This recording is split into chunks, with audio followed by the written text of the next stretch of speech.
আমি না গ্যারান্টির সঙ্গে বলতে পারি আপনারা এই চিকেন রেসিপিটা আগে কোনো দিন বানিয়ে খাননি। আর যদি খেয়েও থাকেন অবশ্যই আমাকে কমেন্ট করে জানাবেন। এই পর্যন্ত যতগুলো রেসিপি আমি শেয়ার করেছি চিকেনের, তার মধ্যে থেকে কিন্তু চিকেনের এই রেসিপিটা একদম বেস্ট। আমি 100% শিওর যে এই রেসিপিটা যদি আপনারা একবার বাড়িতে বানান 100% কিন্তু এই রেসিপির আপনারা ফ্যান হয়ে যাবেন। চলুন তাহলে শিখে নেওয়া যাক রেসিপিটা। আমি এখানে মুগ ডাল নিয়েছি এবং মুগ ডালটা 10 মিনিট মতো ভিজিয়ে রেখেছিলাম। এবার প্যান গরম হয়ে গেলে তার মধ্যে আমি সামান্য পরিমাণে সরিষার তেল দিয়ে দিচ্ছি। তেল গরম হয়ে গেছে, এবার দিয়ে দেব ভিজিয়ে রাখা মুগ ডালগুলি।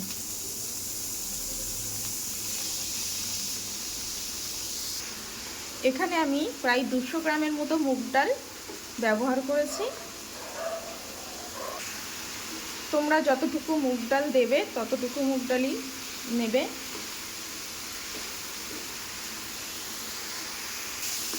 মুগ ডালটা খুব ভালোভাবে ভাজা হয়ে গেছে, এবার আমি মুগ ডালটা নামিয়ে নেব। আবারও আমি প্যান বসিয়ে দিয়েছি আর দিয়ে দিয়েছি কিছুটা তেল। এখন আমি সয়াবিন তেল দিয়েছি। এইবার আমি এর মধ্যে দিয়ে দেব কুচিয়ে রাখা পেঁয়াজ। পেঁয়াজগুলো আমি বেরেস্তা করে নেব। এখানে আমি একটা পেঁয়াজ ইউজ করেছি বড় সাইজের। পেঁয়াজটা বেরেস্তা হয়ে গেছে, এবার আমি উঠিয়ে নেব। এইবার সেম তেলের মধ্যে আমি দিয়ে দেব চিকেনগুলোকে আমি হলুদ আর নুন মাখিয়ে রেখেছিলাম। এই চিকেনকে কিন্তু খুব বেশি কড়া করে ভাজবো না, দু সাইড জাস্ট একটু করে লাল হলেই তুলে নেব। এইবার আমি মাংসটাকে উল্টিয়ে দেবো। এক সাইড হয়ে গেছে, দেখুন জাস্ট একটু কালার চেঞ্জ হয়ে আসলেই কিন্তু হবে। চিকেনগুলো ভাজা কমপ্লিট, এইবার আমি উঠিয়ে নিচ্ছি। সবগুলো মাংস ভাজা হয়ে গেছে, উঠিয়ে নিয়েছি। এইবার এই তেলের মধ্যে আরও কিছুটা সরিষার তেল অ্যাড করে দিলাম।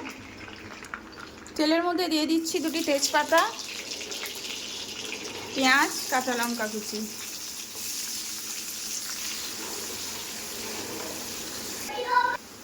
পেঁয়াজটাকে হালকা ব্রাউন কালার করে ভেজে নিয়েছি। এইবার দিয়ে দেবো টমেটো বাটা। টমেটোটা মাস্ট দিতেই হবে, টমেটোটা কোনো প্রকারেই স্কিপ করা যাবে না এই তরকারিতে। এখানে আমি 2টো টমেটো পেস্ট করে রেখেছি, দিয়ে দিচ্ছি। টমেটো বাটা দিয়ে দিয়েছি, এবার খুব ভালোভাবে নাড়াচাড়া করে নিচ্ছি। আর এইবারে আমি যত গুঁড়ো মশলা আছে সব এর মধ্যে অ্যাড করে দেব। 1/2 চামচ পরিমাণ হলুদের গুঁড়ি, 1 চামচ পরিমাণ ধনিয়ার গুঁড়ি, 1/2 চামচ পরিমাণ ভেজে রাখা জিরের গুঁড়ি। জিরের গুঁড়িটা মাস্ট দিতেই হবে। দিয়ে দিচ্ছি 1/2 চামচ পরিমাণ লাল লঙ্কার গুঁড়ি। খুব ভালোভাবে মশলাটাকে কষিয়ে নেব। এইবার আমি এর মধ্যে দিয়ে দেবো 1 টেবিল চামচ ভর্তি করে আদা রসুনের বাটা।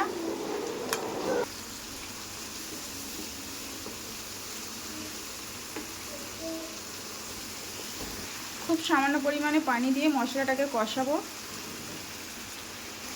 মশলা কষানো আমার একদমই রেডি। এইবার দিয়ে দেবো ভেজে রাখা চিকেনগুলি।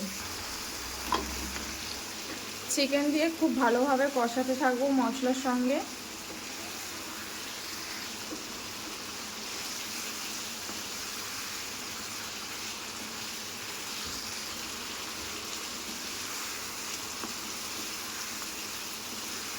তাই অনেকক্ষণ সময় নিয়ে আমি চিকেনটাকে কষাচ্ছি।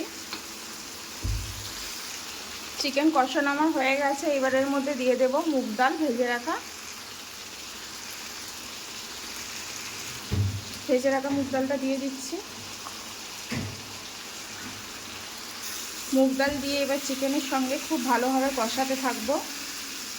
এখনও কিন্তু আরও মশলা বাকি আছে যেগুলো এই চিকেনের মধ্যে দিতে হবে।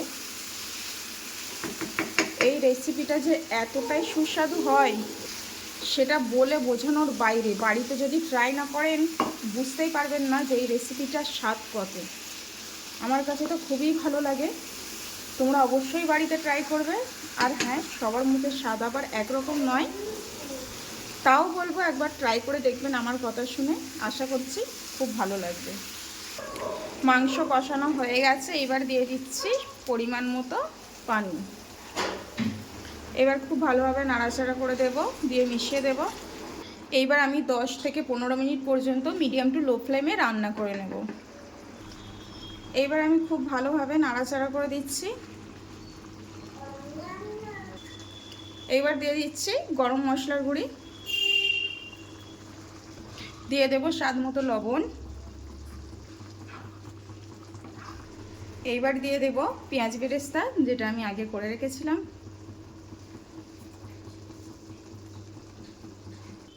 খুব ভালোভাবে এবার নাড়াচাড়া করে মিশিয়ে দেব। এখনও কিন্তু আরও একটা ইনগ্রেডিয়েন্টস দেওয়া বাকি আছে। ডাল কিন্তু একদম পারফেক্টলি কুক হয়ে গেছে, খুব ভালোভাবে গলে গেছে ডালগুলো। এইবার আমি অ্যাড করে দেব ঘি, ওই 1 চামচের মতো, বেশি না। ঘিটা কিন্তু দিতেই হবে, মাস্ট। খুব ভালোভাবে নাড়াচাড়া করে এবার মিশিয়ে নেব।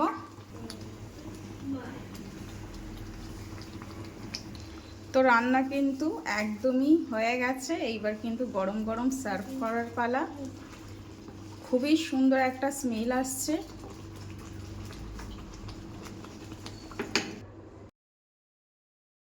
রেসিপিটা বাড়িতে অবশ্যই ট্রাই করুন, আর যদি ভালো লেগে থাকে অবশ্যই একটি কমেন্ট করে শেয়ার করে যাবেন। ভিডিওটা দেখার জন্য অসংখ্য ধন্যবাদ রইল।